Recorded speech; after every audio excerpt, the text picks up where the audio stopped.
Oh, All right. yay. Hi, Jeff. Hi to everyone who's joining us for our webinar. We're going to give everyone a little bit of time to come into the room before we get started promptly at 1. All right. Welcome, everybody. So what was your favorite recent album? So I have a 5-year-old son, and my husband is really into music. So we are going through the Beatles anthology for him. So we were on Revolver this past weekend. And then I was listening to the SZA album SOS just to Nice. do my own thing. So those are my two. What I've, album have you recently listened to? We have a 3.5-year-old, and he's recently discovered that he likes rock and roll and he loves the Beatles. So we've been doing a lot of Beatles, and I watched the Brian Wilson documentary not too long ago and like learned that Dennis Wilson has this record. So I've been listening to that, and he likes that because it's like Beach Boys vibes. So he's 100%. very, very aligned with it, 3-year-old stuff. So. Yes. No, I love it. My son, regularly, he knows a couple of Tom Petty songs that we listen to together. He really likes John Bon Jovi, which is funny because he's into these. Who do you like more, John Bon Jovi or Tom Petty? Or other ones are, he knows I really liked that TV show Daisy Jones and the Six. So Oh yeah. like, Mama, do you like Daisy Jones or Tom Petty? Where I was like, well, Daisy Jones isn't even real, so I'm definitely going to go with Tom Petty. But yeah, one time he knows that my family is from New York. You know, John Bon Jovi is from New Jersey, which is very close to New York. He's like, Mama, if we go to New Jersey, can we meet John Bon Jovi? It's just hysterical, the types of stuff that he thinks up now that he's into like real artists. I gotta believe as time goes on and he gets older, the decision between Tom Petty and Bon Jovi gets easier. But no knock on Bon Jovi. No knock on any John Bon Jovi fans that are on our webinar today, but totally agree. I'm just very happy that this year Spotify will not tell me that my most listened to album is the Hot Wheels Monster Truck soundtrack. So I'm pretty stoked about that. Big step up, big step up. Cool. All righty, so we are at the top of the hour. So to thank everyone who comes in on time, I would like to officially start our webinar on our Knowledge Instigator series. I am Christy Marcella, COO with Connect, and I am very excited to have Jeff Gaines, CEO with Interlaced, joining us today to talk about how to scale IT strategies for our startup community. I think it's a really important topic. It's something that if you plan a little bit ahead of time, Jeff's going to tell you you could reap the rewards later on down the line, or you end up like many of his clients, just totally with a mess of application software and things as you've grown and realized, man, I wish I had known this 6 months ago. So Jeff, why don't you introduce yourself a little bit more, and then I'll let you get started with your presentation. Everyone is welcome to put chats in the chat box below. We'll be monitoring it, and I will be going in asking some of the questions that pop up in the chat as Jeff goes along. Sure, awesome. Thank you, Christy. Thanks to Christy and Trey and the rest of the Connect team, Matt, for running audio visual for us today and setting this whole thing up. As Christy mentioned, I'm Jeff Gaines. I'm the CEO of Interlaced IO. We'll talk briefly about our company here in a bit, but we're a San Diego tech services company. We were a startup ourselves at one point. We've grown over the years, and we serve startups here in the community. So we're just really excited to have an opportunity to talk about today some of the stuff that we learned over the years ourselves and we've helped our clients with, and give some value back, hopefully, to you all with some cool tips you all can implement at your companies. So with that, I think I'll go ahead and get started. I'll share my presentation and we'll roll through this thing. Christy, does my screen come through okay? It does. Great, awesome. So today, core topic is scalable IT strategies, specifically around startups and small businesses.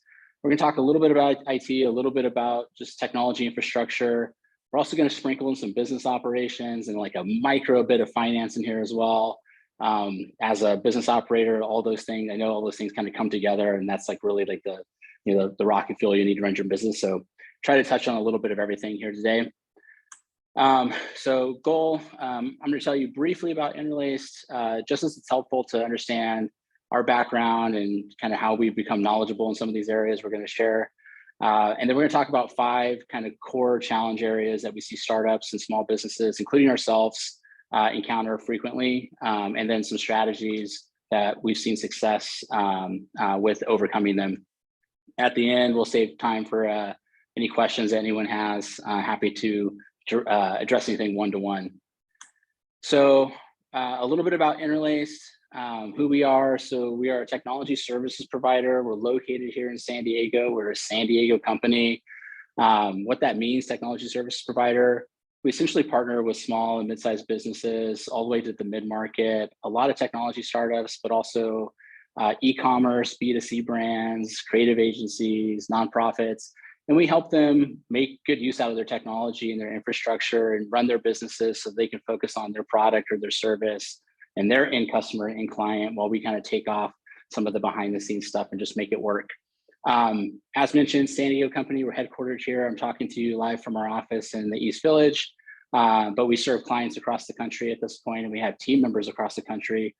So we'll touch on this as well, but we're also very familiar with distributed and remote work and some of the challenges associated with that, and we'll talk about some tips to overcome it. And then just a little bit of our background and our journey to get here. We were a startup, we were a micro business for a super long time, just really kind of slow growth, founder owned and operated.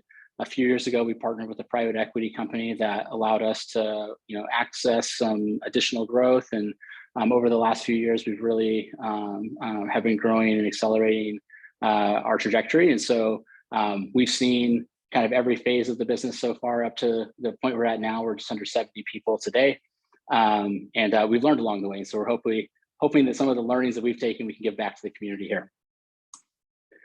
All right, so then jumping into the core content, and for anyone that's joining now, just welcome, excited to have you here. We're gonna talk about 5 key challenges today and some solutions. So the 5 challenges we're gonna look at today, data silos, we'll talk about what those are, why they are so common, what they mean for your business if they exist, and then how you can overcome them. We're gonna talk about scaling your teams, going from your second employee all the way up to onboarding multiple employees at a time. We're going to talk about forecasting the cost of that growth, particularly through the lens of your technology and your human capital. We will take a look at productivity drains that happen in the workforce. And then at the end, we'll wrap up with some tips around securing the things that are most valuable to you, which are your assets, your intellectual property, the core of your business. So first up, we'll take a look at some data silo challenges. So data silos, essentially what that is exactly what it sounds like. You have individual data sets, whether that be your customer data, your sales data, your finance data, and they're not talking to each other and they're not integrating with each other. They're kind of living independent lives. And that presents a problem for a few different reasons. The one that presents the biggest problem to me is it makes it really hard to make good business decisions. So anytime you're looking at a data point, there are usually associated trade-offs associated with that data point. If I'm going to invest here, what does that mean for this other part of my business? If I put resources in this part of my business, what does that mean downstream for me? And if you have data silos, it's really easy to get tunnel vision and not really think about all of the peripheral decisions and fallout and impact that your decisions are going to have. So that's challenge number 1. Challenge number 2, just culturally, as you grow and scale, these data silos tend to create what we call like a digital divide and digital divides between teams. And so your marketing people may not be functioning all that well with their operations people, et cetera. And just by not being able to see what each other are doing and the outputs of their work, they're not gonna have as much empathy for each other. And so being able to bring that all into focus is important. And then the third thing we'll talk about with data silos is just security and compliance issues associated with that. If you have data that is kind of living on a data island, not being updated, getting stale user records, stale contact information, private information, that's going to create problems for you down the line. So good news is we've seen some kind of tried and true methods to solving some of those challenges, kind of upstream and proactively. The first thing that we recommend doing as you're starting out your business kind of from the ground up, or depending where you're at in your business journey, maybe reflecting on it, is selecting a productivity suite. So your productivity suite is going to be sort of the hub of your business. This is where your email is going to happen, your calendars, your file sharing.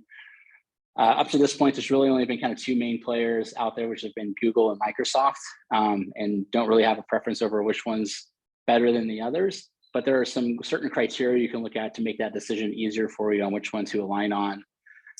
The first thing we'll think about is think about what other common tools you're going to need in your business. You're going to need a CRM to manage your sales and marketing data. You're going to need accounting or ERP software just to run your financial functions of your business. And then you're going to need all the kind of second order applications, project management, customer support.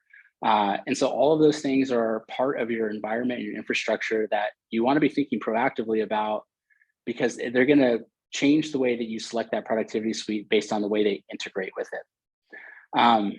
Once you kind of have an idea of the different tools and products you want to use, we really recommend, it's a good idea to sit down and either put pen to paper or do it digitally and sort of diagram out how all these different things need to interact for you today, and then maybe a little bit down the line in the future as well.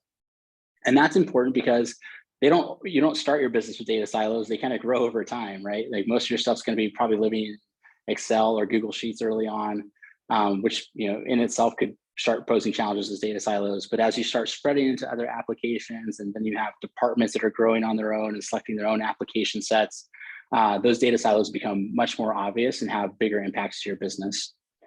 So understanding through a diagram how all that stuff interacts and planning ahead for it is really important.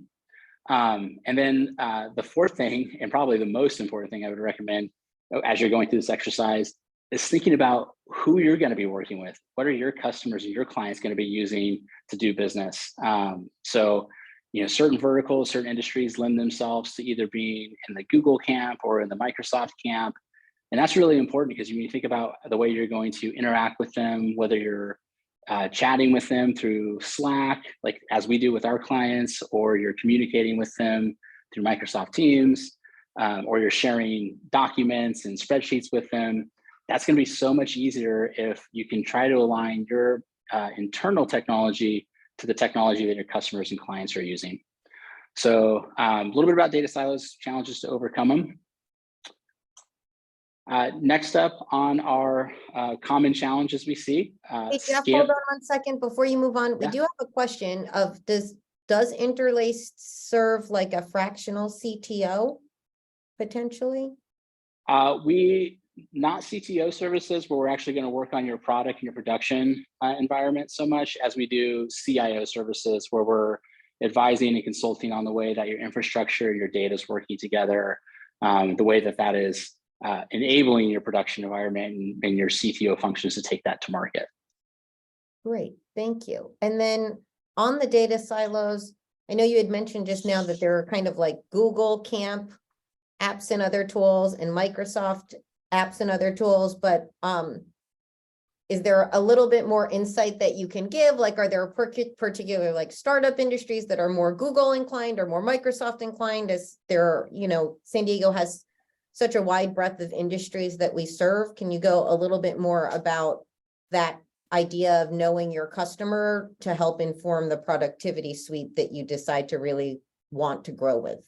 Yeah, most definitely. And, I think I would recommend everyone just kind of look around your potential customers to see what they're using. Some kind of industry tenets that we see most commonly, the startup communities, technology companies really seem to orient around Google. I think that's because, they've got a younger workforce. They're using Google at home. They're kind of bringing that technology into the workplace. Life sciences, government industry. As you get more into the upper mid-market enterprise, you start seeing more Microsoft. And that's just about, I think, like less ease of use and more overall capability around compliance and security frameworks, logging and stuff like that. But what we see, and for us, out of all the tenants that we're managing about 70% Google environments. And that's because we're working so heavily with startups. And so we really see that's where they're oriented. So for anyone that's kind of in the technology, startup space, product startup space, even consumer brands, if you work with Google, there's a good chance that your vendors and your partners can be working with Google as well, and you'll be able to collaborate with them more openly. Great. That's a great question. Thanks. Thank you. All right, so then next common challenge we see, this is a huge one, it's scaling your teams. There's a bunch of challenges associated with this, so we're gonna look at like a narrower scope on it. So some of the things that we see most often, controlling your team members' access without blocking productivity. So it's about threading the needle of giving them the right amount of access, but not too much and not too little. So if you start someone new and they don't have access to all of the apps and data and email and calendars that they need on day one, that's gonna be a bad experience for them. It's gonna slow down their ramp up period. It's just all around like not gonna be a great impact to the business. At the same time, if you give them too much access and you kind of just go open access, they're gonna have privy to things that maybe you don't want them to, like sensitive HR information, company financials, et cetera. So really getting the script around what access we want to give and just that access is super important. Another challenge, and we'll talk about how this actually comes into play in a couple slides, but as you're growing your company, you're maybe a smaller size startup or you're growing into the mid-market, you're going to be competing for talent against larger companies. And those larger companies have really nailed not just the recruiting side of things, but the day one experience for their team members. And that day one experience is such a powerful recruiting tool for your business if you can get it right. And we'll talk about how that comes into play. So focusing on that and overcoming that challenge. And then the third thing we'll talk about, getting your team members started quickly, which is like such a premium these days as when you do find that good talent, you want to get them on board, and up and running quickly. So some solutions to those challenges that we've seen work out. One of the things that we recommend doing, again, just kind of thinking proactively, put pen on paper, do it digitally, but sit down and document out all the different roles and responsibilities, departments in your company, one as built today, but think ahead a little bit. I think we're all probably as founders, owners, operators, executives, thinking ahead on our 1 year, 3 year, 5 year plan already. Make this part of the process and say, okay, in a year, if I want to hire a chief of staff or a revenue officer or a VP of sales, what does that look like on delegation of roles and responsibilities and departments and things like that? So if you can do that kind of today as built and then build that into your forecasting, it gives you a little bit of a roadmap that you can use to serve other parts of your business we're going to talk about. So the first way you can use that document, well, you can use it to assign access based on that document. So if you go through, for example, and you said a really easy way to do this is something like Airtable or Microsoft Excel. And if you could just visualize the columns sort of being all the different roles, engineering manager, senior developer, junior developer, et cetera. And then the rows being all the different applications and access they would need, right? They need to have Google admin access or Google standard access. They need to have access to the operations folder, and they need to be on the operations email group. So what you then that empowers you to do is basically go through and just drop an X in the field of this person needs this access and this person needs that app, right? And it allows you to see it at a moment's notice who in your company has access to what, and know that they have only the access they need and the access they need, but no more, right? And so like they've got just the perfect amount of access to data and apps to be productive. Another thing we recommend doing, standardize on hardware options. So early on in your business, you're probably assigning or having people bring their own personal devices into the workplace, totally common. We'll talk a little bit more about developing a bring your own device policy in the security section here. But as you grow, you're gonna wanna assign company issued devices to your new team members. I don't recommend making people use all Macs or all PCs or anything like that. What I do recommend is picking a couple good PCs and a couple good Macs and making that a standard kind of catalog for yourself, and then updating it every year or so as like new hardware comes out. The reason that's important is because if you do that, you can then keep a couple of those devices on hand on inventory as you grow, you have capital for that. And when new hires come on board and you have to make that snap hire because you found that rock star unicorn candidate, you can quickly just pull that device off your shelf and get it overnight to that person and get them started quickly. The other benefit to that, just like on an ongoing basis, is like as the hardware breaks, which it will, whether on of its own volition or if we spill coffee on it or things like that, which happen, it's really easy for you to just pull a like-for-like device off the shelf overnight to your person and keep them moving and keep them working and keep them productive. And then the last point on this, designing an experience around the user's day one, their first day. is so important. I know as founders and startup executives, we spend a lot of time, doing design thinking around our products and our services, and what our clients and customers are going to want to consume. I would encourage us all to do the same exercise around our team members and think about the team member experience and design your processes around delivering that experience to them. And so a great way to do it is the things we just talked about. Get them a device quickly, make sure they can start on day one without having to use their own personal device once you get to that level of your business. Make sure they have all the access and applications they need to be successful on day one. Ship them their swag on day one so they're feeling good about the company brand and all that kind of stuff. And the superpower that unlocks, and what we have seen is, if you can deliver an exceptional day one experience, even if you're competing against bigger companies, then the people you're delivering that experience to are going to go out and be your recruiters for you. They're going to tell their colleagues, they're going to tell their peers and friends, and that's really going to supercharge your hiring funnel, which is going to be important as you need to scale quickly. So any questions on that from the group? Jeff, we do have a question on that. How do you recommend vendor access, and what critical applications third parties or outside vendors should have access to? Yeah, totally. I think it depends on the vendor's function. So, typically you want to safeguard like the most valuable assets of your company. You'll have to decide what that data looks like. And then I really just go like on a function by function basis. The cool thing is this matrix that I was talking about, where you can kind of assign that access out. It's really easy to throw in. Maybe you have a HR consultant early on, or a finance or accounting consultant early on. Identifying that role on this matrix allows you to then be really intentional about the access that you are granting, instead of just having them come on and maybe get the same access that their counterpart that is in a full-time internal hire would have, which you probably don't want to have. Great, thank you. Cool. All right, third common challenge we see with startups, forecasting costs in general is really tough, but forecasting costs within the spectrum of your technology and how it relates to your people. A few things that we see come up all the time: cost creep. Even if you start out early, you've got a good control on expense management and cost control. It just creeps as you bring more people on into the organization. They're going to have liberty to spend, and your cost is going to grow. I think we're always focused on the top line of the P&L, which we should be. We've got to drive top line growth to drive the business growth. But as a second order, it's really important to also focus on the cost line items on the P&L and reel in that cost creep. Second common challenge we see, just outdated or suboptimal contracts. So early on, I think we really appreciate the flexibility of month-to-month contracts with some of our vendors, and maybe SaaS software.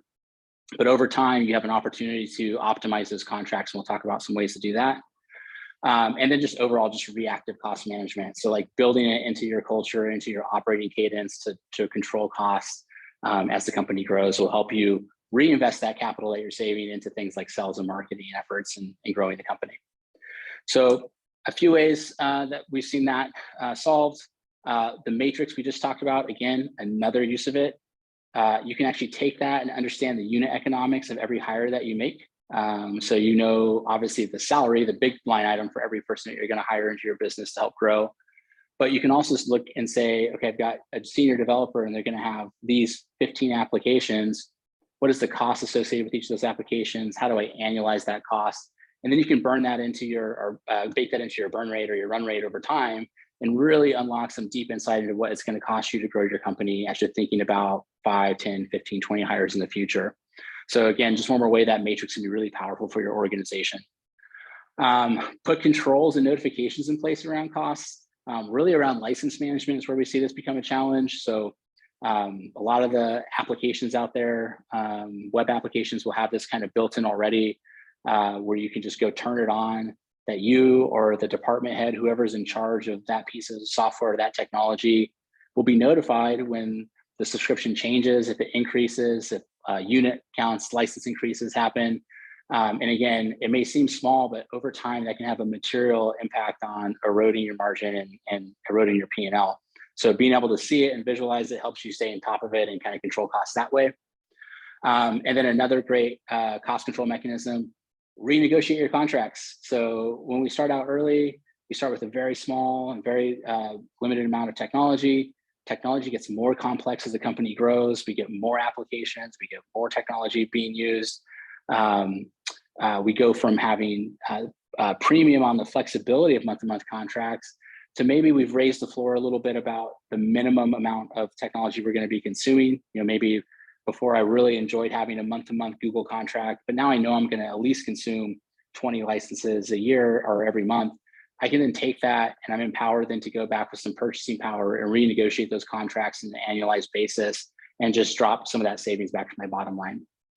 And then the final thing we'll talk about, just automate license management where you can. This might be a little further down the road for some businesses, but as you get to 50 to 100 people in size, it's a really good idea to start thinking about automating license management. What I mean by that, so SaaS, software as a service, SaaS operations is like its own kind of industry and function now. And there's some really great tools out there, Tori, Slurry, Trelica, that actually go out and will do discovery in your SaaS environment and tell you where you're over consuming on licensing, where maybe you have licenses that you purchased that aren't being used, and can in some cases even turn those things off on your behalf and just save you, again, money back to the bottom line.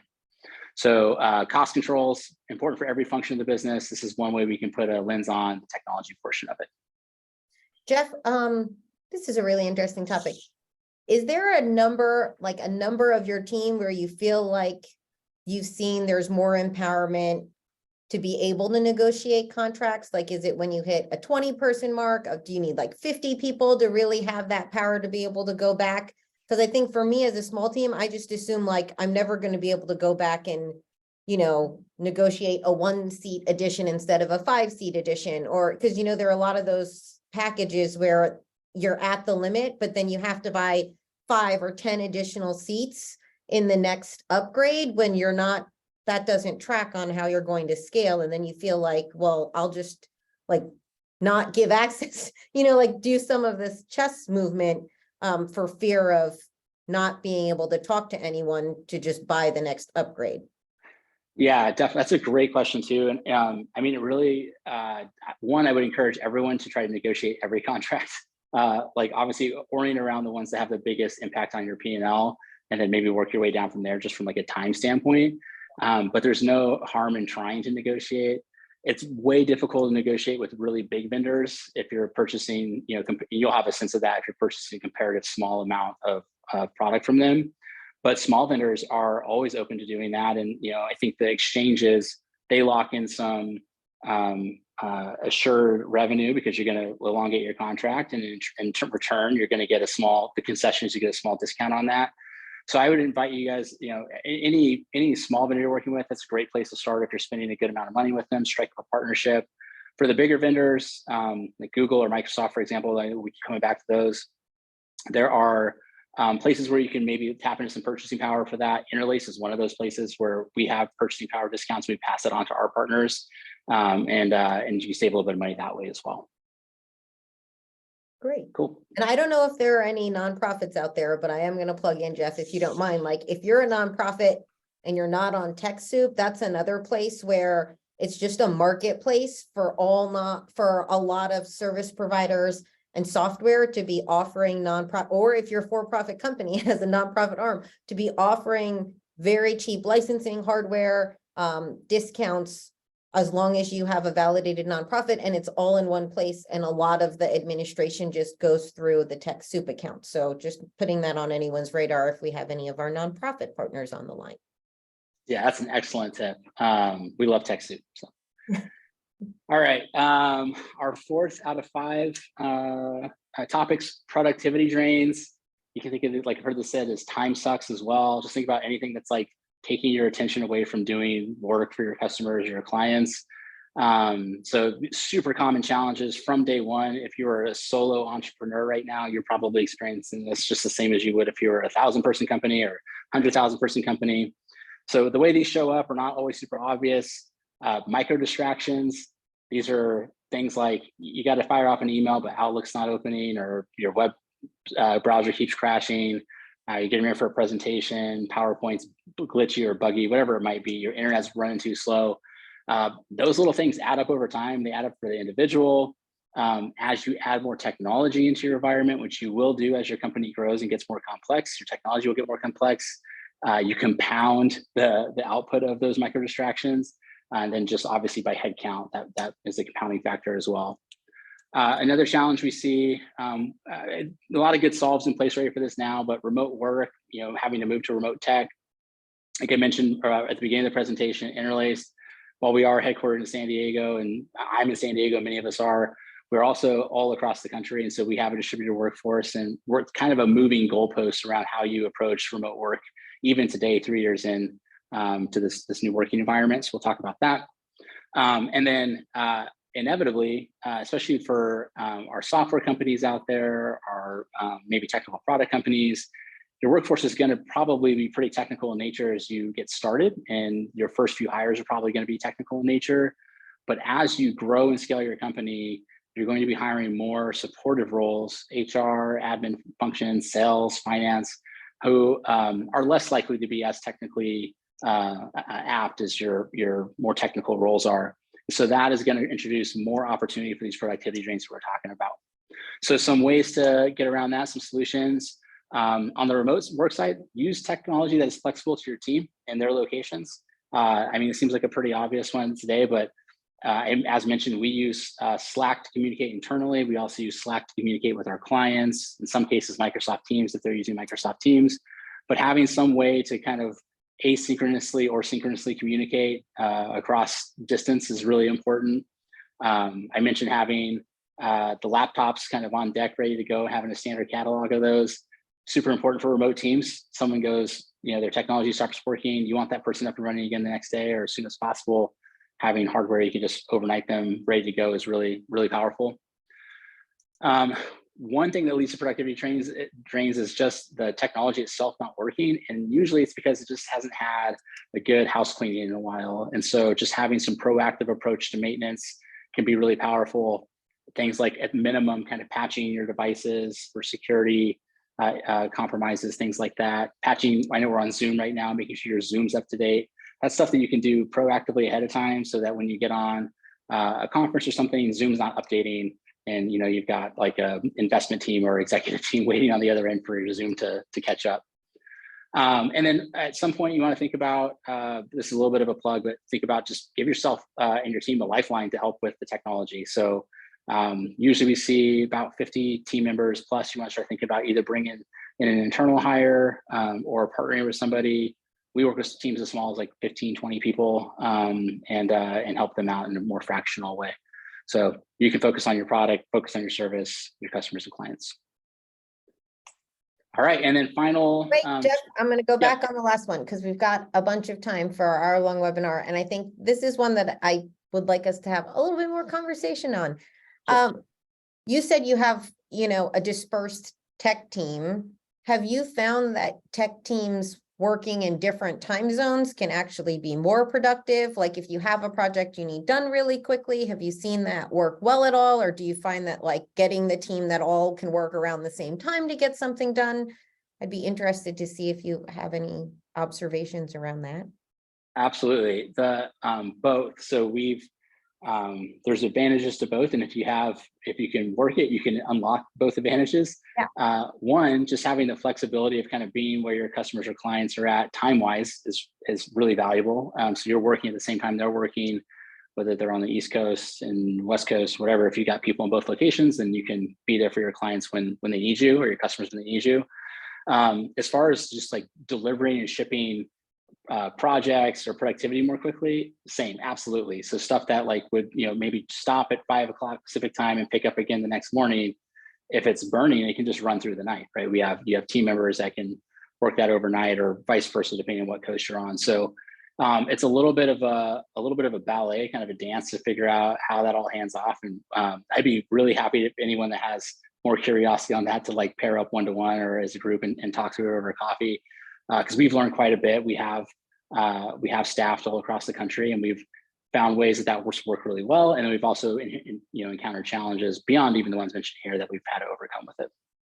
Yeah. And then the other thing, having just gone through this, kind of like, what are the expectations that a small business can set for their team as they grow when they bring on either more internal IT resources or an external IT partner, because while it's in this productivity, I think we all experience when you had nothing, like not a whole lot of oversight, and now, oh, there's like backups, there's security, there's email phishing filters, and all of these new things that are interacting with the team that they never had before. Kind of like when you think about that transition, kind of what are the things that you would tell that CEO or COO to let their team know, like, this is a benefit in the longer term, but in the short term, like, these are the things you can expect in the learning curve.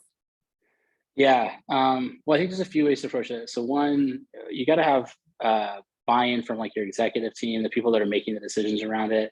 That's most important. And like with any business decision, you've got to build shared vision with your team. Like, why is it important? Why are we doing it? Like, you know, what's it mean for the business? What's it mean for you as an individual? A lot of the security products, and we'll talk about this in the next slide, but there's a little bit of, again, song and dance around securing the environment, securing the work and the data, but without becoming, you know, an inhibitor to productivity. So I really recommend just kind of framing it around, look, we're doing this because we're trying to de-risk the business right now. We're doing all this hard work every day. We're building an innovative product, or we're delivering a service in a new area, or whatever it might be, developing a groundbreaking piece of software. You would hate to put in all that work and build up this asset with some goal to like scale it, take it to market, capitalize it, whatever, and then have it eroded because it was compromised along the way in some way, right?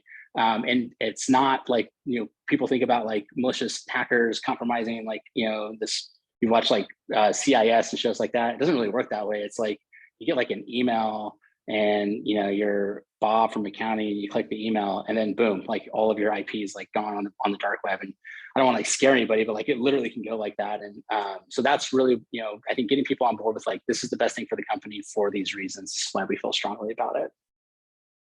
Did that answer your question? I'm not even sure I answered your question. No, I think, that was great. Yeah, I think having that leadership message is exactly what one of the things that I think all growing companies should know about, because I think it does. I think you would agree, like when you have no IT infrastructure and everyone's just working on individual computers and everyone's just like, this is my computer, even if it is issued from my company, and I hit all of the update clicks and I do everything myself, I feel in charge of that. And then when all of a sudden, like, you move to something where updates are able to be pushed out. So from the operations and leadership part, it's a lot less heavier on you, but on your end user, it's any kind of shift is going to feel impactful. And you all as operations leadership will hear complaints. And so just kind of understanding that balance, I think the way you framed it was really great, because it is true. And some of it bleeds into the next section on security. But I think from the productivity standpoint, I think knowing what that's like, also letting the team know, like, we understand that these are new things that are potentially micro distractions to you, but it's getting to us on a better path of saying like, yes, this is a real sender and I know this person, right? Because it could next time not be. And just having those types of conversations and open communication between leadership and the overall team. Yeah, I think that's you nailed it. So like just thinking about the bigger picture there. And so saying, while this is a new experience for you today, what it's solving for in the long term is like, it's much bigger, right? So we're solving productivity issues and things like that down the road by proactively managing the environment, but also, securing the environment as well. Great. So great segue then to security, which is a challenge, whether small businesses realize it or not. Cybersecurity is like so prevalent now. The White House just a few months ago came out and issued like a pretty long statement around their expectations around how small businesses are approaching cybersecurity. So common challenges, by not having a good cybersecurity program. I think we just talked about it a little bit, but safeguarding your assets and IP is a challenge. It becomes more challenging as your technology and infrastructure grows and becomes more complex. Designing security that isn't a barrier to productivity, it's just really kind of adding a layer of protection on top of what's already there. And then thinking ahead a little bit, and we'll talk about some common ways to do this, but just planning for any future compliance needs that might be coming down the way. based on your industry and the industries that you're serving. So a few things that we recommend, and this is some easy stuff that literally you could do on your own, but again, we're happy to consult with and partner with on. Implement multi-factor authentication, it's MFA, everywhere you can. So multi-factor authentication, you guys probably have all done this at some point. You go to a website, you put your password in, and then it like sends a text message to your phone, or you have an app on your phone that gives you a code. That's super important. One, password breaches are happening all the time. And so, you know, if you're using common passwords, they're getting leaked out. Again, they're ending up on the dark web. It happens way more frequently than people, you know, care to know. It's really scary. The cool workaround for that, though, is that MFA, even if a malicious actor has your password, they're not going to have your MFA, what we call token. It's going to be on your phone. So they're not going to be able to access that wherever that application or that data that you're trying to get to. Most applications, SaaS applications, again, Google, Microsoft, HubSpot, you name it, they kind of have this stuff built in already natively, so you can go in and just turn it on, enable it. Some of it, you have to kind of level up a subscription to do, so you can make a call about whether the investment's worth it based on what that application is doing for your business. So that's going to introduce some friction, because now you're logging in and you have to use a phone and all this kind of stuff. And like, I personally, I don't like doing that either, and I have to do it. And so that's just part of the deal. But there's a really cool workaround for that, something called single sign-on. So there's single sign-on solutions out there. A big one, most people will probably know this name, is Okta, but there are others, Jump Cloud, OneLogin. There are a few kind of players out there. Single sign-on, what that effectively does is up front, you kind of build a trust connection between your single sign-on provider and your applications in the cloud. So Google, Microsoft, Salesforce, whatever it might be, you're building this trust connection between the single sign-on and those applications, so that when you log in to your single sign-on provider, you do it one time, you put your code in from your phone, you've got all that secure, and then the single sign-on provider is saying, you can trust this person, you can trust this is Christy or this is Jeff, Salesforce, go ahead and let them in based on some controls we put in place. So it's a great way to put in the multi-factor authentication security step, but also make it a little more convenient for your users at the same time, your team members. The third thing, encrypt and manage your devices. What we mean by manage devices, we mean like manage the patching on devices, make sure that the encryption is being enforced. Encryption basically is like putting a cipher on the data that's on your laptop, so that if you leave it at the coffee shop or leave it at the bar or whatever, someone picks it up, they can't just open it up and get all the data off of there.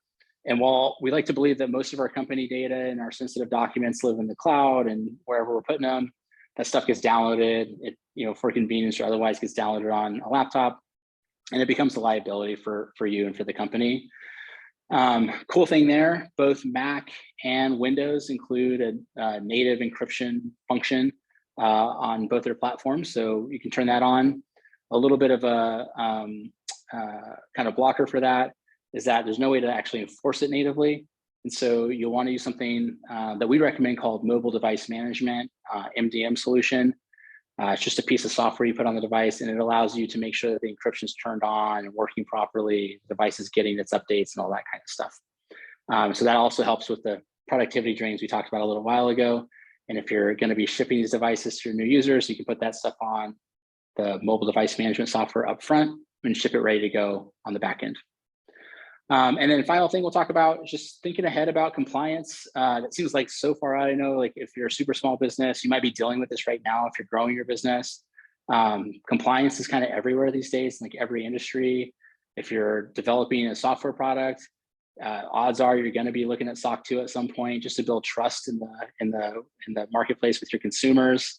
If you're a company that's delivering a service or product that touches the government supply chain, like you're selling into military tech or into other government contractors, NIST, CMMC compliance are really big out there right now. Healthcare, life sciences, anything that's touching kind of confidential health information, HIPAA. So there's a bunch of these different frameworks, and it can be a little confusing to navigate. We could probably do a whole webinar on this at some point, but the big takeaway here is think ahead, think about where you're at today, what compliance is going to mean for your business. And I think even more importantly, like what is it going to mean for your customers down the road? So it's really a way for you to build trust in the marketplace and acquire new business.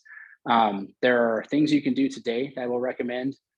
We use a framework called CIS, the Center for Information Security.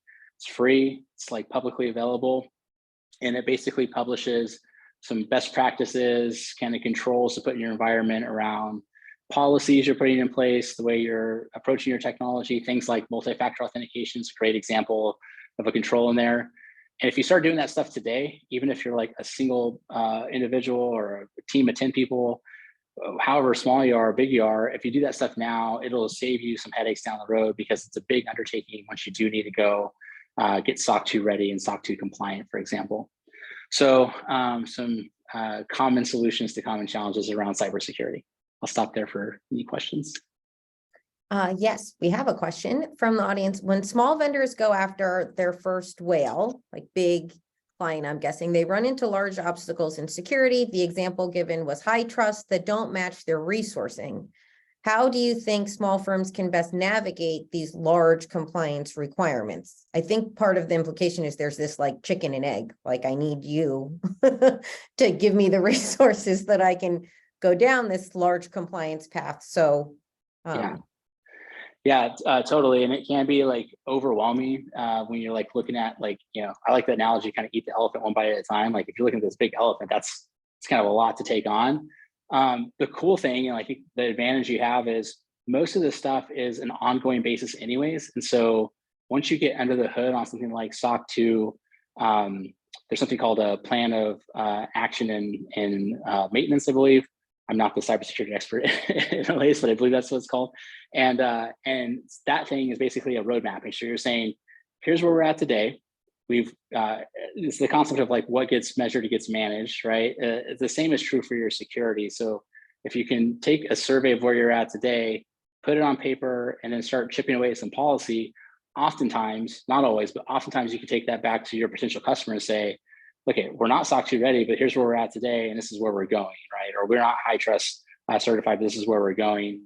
And that's honestly, it's more common than I think most people know. Like it's very rare, even if you're going for SOC 2, it can be a year or 18 months to do that with a bunch of resources dedicated to it. So it's very common for people to start kind of early and on their own and start just chipping away and documenting their progress over time and building trust with their potential customers and partners that way. Great. Thank you.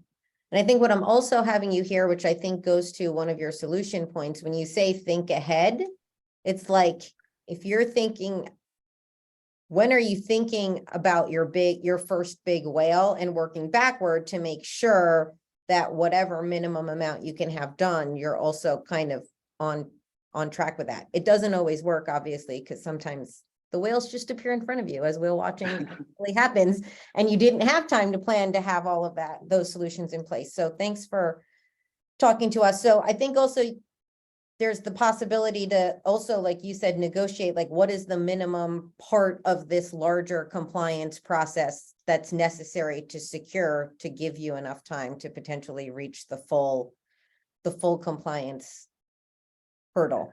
Yeah, absolutely. I think just being upfront and candid with what, where your journey is at is really powerful. And, we've done that over the years ourselves as well. And it's really unlocked doors for us. The last thing I'll say on the compliance, there's kind of two ways to look at it. One is compliance for you and kind of building trust, but then there's also like industry compliance criteria for each industry that you're going to serve. And so an example of, if a customer came back to you and said, hey, we're NIST 800-171, whatever compliant, means they're working with government contracts, and they're going to want all their vendors to be that compliant as well. And so if you have a go-to-market strategy and your ideal client profile is kind of fitting in that industry, you want to start thinking about those things now as much as you want to think about like a SOC 2 for your own software product, for example. Great, thank you. Cool. We also have a question on what are some applications or platforms where you should have MFA that are often forgotten about? Yeah, I mean, the big ones. So if you can't tell, I try to tie all this together, but like the matrix kind of earlier on, I was talking about documenting all your applications and all that kind of stuff. I would look at that document once you kind of get it built and say, where am I going to have kind of in order. Where am I going to have sensitive company data? Things that are like, my code base or my product design, stuff that's like, the secret sauce of my business. Where am I going to have customer data, which is going to be really important. You don't want to get in trouble with any government or regulatory bodies out there by leaking customer data. And then, kind of lower, like maybe like where's my financial data and stuff like that, and start thinking through, we call them our big 5 interlace. I'm not going to share what they are, but like we did that exercise. And we said, at a minimum, we got to have these things totally like nails locked down. So I would start thinking in those areas for MFA. Other common ones that you probably, stuff like if you're using like a DocuSign account or a HelloSign account, not obvious that you have like customer information in there, but you probably have like employment agreements and partner contracts and stuff like that. Good place to turn MFA on. And then other areas where you could be a vector towards reaching some of your businesses. Something like Slack is a really big one. So Slack is like, it's just, people think about it, it's just a chat tool, communication tool, but it's a gateway to communicating not with just your team, who could be what we call social engineered, otherwise kind of like duped into giving away information or access, but also in a lot of cases, like your clients, your customers. Good to know. Before you get to some key takeaways, which I'll maybe give you like 5 minutes, we didn't touch upon the BYOD / did conversation, which is something that I'm personally very interested in. Like especially if it's not 100% BYOD, but it's like, we give you your laptop, but then the employees use their own cell phones. Like, is it all or nothing? Does it get negated? Kind of how can you help startups that are scaling manage? Yeah, absolutely. That great question. Thanks for the reminder. There are a few different ways to approach it. So again, typically we see early on, which is totally common, you're just using your personal devices in the workplace. As you grow and mature, you'll have more capital to allocate towards that. So BYOD, I was talking a couple slides ago about mobile device management, which is basically a software that gets installed in the device, and it doesn't monitor your activity. It just kind of helps control the device and make sure that it's not a security risk, really. That software works on laptops, like Windows laptops, Macs. It also works on phones. So mobile, like actual mobile devices. I know the name is a little misleading, but like your iPhone, or if you have an Android device, there's what we call MDM for those things. So we see it a few different ways. Like we, typically will manage mobile device management, one policy for the laptops in the workplace, and then we'll have a different policy, what we call a BYOD policy, on the phones that are accessing company data and assets. And what it does is it actually kind of creates 2 buckets of information on the phone. So like your kids' photos go in one bucket, and your Spotify and stuff goes in one bucket, but maybe like your Gmail app or your Google Drive app or your Microsoft Teams app goes into another bucket, because it's kind of company assets at that point, right? So what ends up happening is if you lose your phone, which happens, I've lost a phone, it's just part of life, it happens. We can actually remotely send a signal to that device to say, okay, lock the device and kill all of both if you choose the person to do that. But at the minimum, the company can say, remove all the company assets from the device and lock it and secure it. And the same is true for a laptop. It works almost identically for the laptop. So a really powerful thing to introduce into the environment. And again, it doesn't have to be a company-owned device to do it. And it doesn't infringe upon any kind of privacy rights or anything like that. That's the most important part we really try to communicate is, we don't care what you're doing on your phone. We just want to make sure your email is not going to get compromised and leaked out of your phone. Great. Cool. Yes. All right, awesome. So yeah, with that, some takeaways. We have this as a leave behind. It's a really simple kind of 10-item checklist. So I think Christy or Trey can help us distribute this. If not, feel free to reach out to me on LinkedIn or anywhere. If you see me, and I'll happily give this to you. What we talked about today: selecting a productivity suite, Google or Microsoft, thinking about what other apps you're going to want to integrate to do that, CRM, chat, accounting software, sales software, diagramming those things out and making sure your data is going to work for you and not against you. You're not going to create data silos now or in the future. Documenting all the key functions in your business and their roles, which sounds like a big undertaking, but sit down with a glass of wine or a beer, it goes pretty quick, I promise you. Build a matrix to assign all of the acts and access and file sharing, all that kind of stuff based on that document. Really recommend standardizing on a few hardware options for your team, make them work how they were most comfortable, but kind of limit it so you keep some inventory on hand. Implement a mobile device management solution, which we just talked about, and enforce encryption on your devices. You can use that matrix I talked about to assign some costs to each person you hire, and then forecast that out for your business. Select a strategy for supporting your technology. At some point, you can do it yourself for a while. At some point, it just doesn't really make sense. And so think about maybe hiring someone or partnering with someone. Enable multi-factor authentication. I wish that one, I should make that one extra bold. It's like super easy to do and just goes so far in protecting all of your assets and your data. And then at the, consider at some point, it's a little bit expensive. I think it's like 10 or 15 bucks a seat, depending on what software you get. Consider implementing identity access management, also known as single sign-on, something like Okta or Jump Cloud, to introduce a layer of convenience, but also a layer of security into your environment. So again, we have this as a kind of a one-pager. We'll get this out to you all one way or the other. If there are any other questions we didn't get to, I'd love to take them now. Otherwise, we got through them all. Cool. Yeah, I don't see any other questions. So, Jeff, thanks for joining us and giving us all of these tips from your experience as you've grown, as we hope a lot of our attendees see themselves in the same boat. Really appreciate all of the nuggets. And like you said, we will be sending out this deck, I believe, and a lot of the information out in follow-up to anyone who attended, but then also we'll have this webinar. It's been recorded. So for anyone who wants to come back to it later on, we'll be able to share what the permanent link will be as well. There is a question of Jeff, is there an email that people can use to reach out for any follow-up questions later on? Yeah, so you can email me directly, jeff.gaines, Gaines @interlace.io. I'm happy to fill questions directly on any of this stuff and engage. I also encourage everyone to just add me on LinkedIn if you haven't already. I'm fairly active in the San Diego business community. I love interacting with other community members here. It's a big passion of mine, so I would love to get to know you all if I don't know you yet. And LinkedIn is a great way to start there. So looking forward to meeting everybody that joined. And thank you all for joining today. And Christy and Trey, thank you so much for putting this together.